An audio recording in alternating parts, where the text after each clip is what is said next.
So here we are on the west side of Tract 23 at Fiery Fork Ridge, and we're looking at the Niangua River. I believe this is the Little Niangua River. It's wide, it's clear, it's low right now. We're going into the winter. You can see the gravel bar I'm on.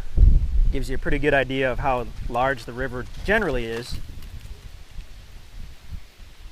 As we look to the north, it goes around the corner up there, and then it runs through the Fiery Fork Conservation Area, which you know is accessible by a trail between tracks 5 and 6.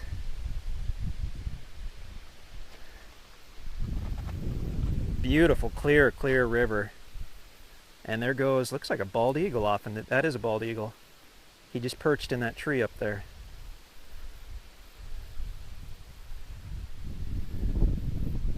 I'll walk down that way and see if I can get a better picture of him. But you can see the immense amount of gravel. This is basically a huge gravel bar or gravel island. We're looking east. Hundreds of little sycamore trees, and I'll walk to the east in a minute and you'll see the mature sycamore trees on the property. That's cool. I don't know if that comes out. It's some kind of fossilized shell. There we go. I mean, you can find amazing stuff in this riverbed. You'll find arrowheads, you'll find all kinds of little fossilized shells and cool stuff.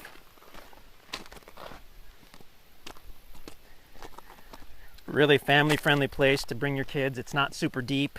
I mean, it will get higher, but unless it's flooding or whatnot, I mean, it stays pretty clear. It's a really clean, clear river. I don't know what happened to that bald eagle. I'll just head east on this property. So if you put in your kayak or your canoe or whatnot here, I guess if the water was up a little bit, you could have a bigger boat. But if you followed the river down for a few miles, you'd end up in the Lake of the Ozarks. This is one of the rivers that forms the Lake of the Ozarks.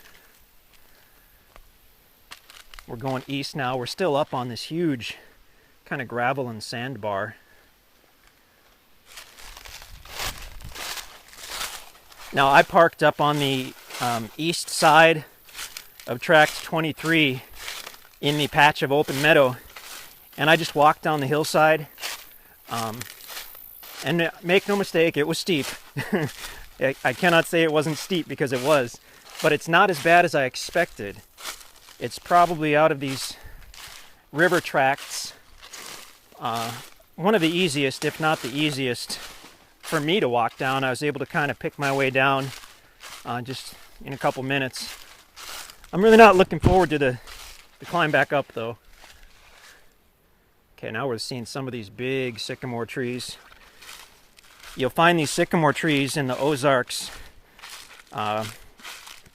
in these river bottoms, because the sycamore, their roots go down to the water. They need to have a good water source in order to grow.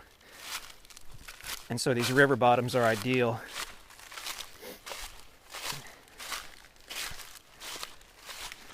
So we're still walking toward the east.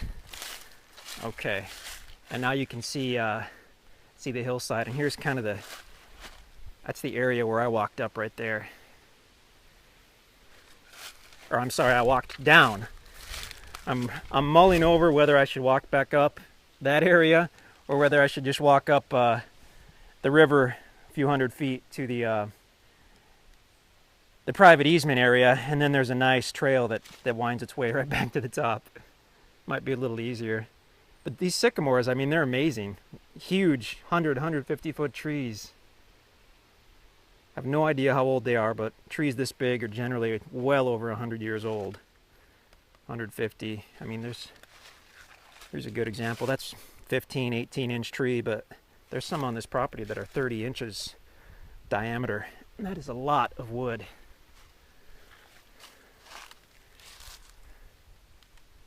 You can kind of look down and see the river a little bit. But again, I think I mentioned before, not wise to build here on the west side. We've actually built cabins in river bottoms, but we've always elevated them on stilts. when you're talking about a river bottom like this, it's not a question of a 100-year floodplain. It's almost every year or every other year for sure, you're going to get water through these low areas.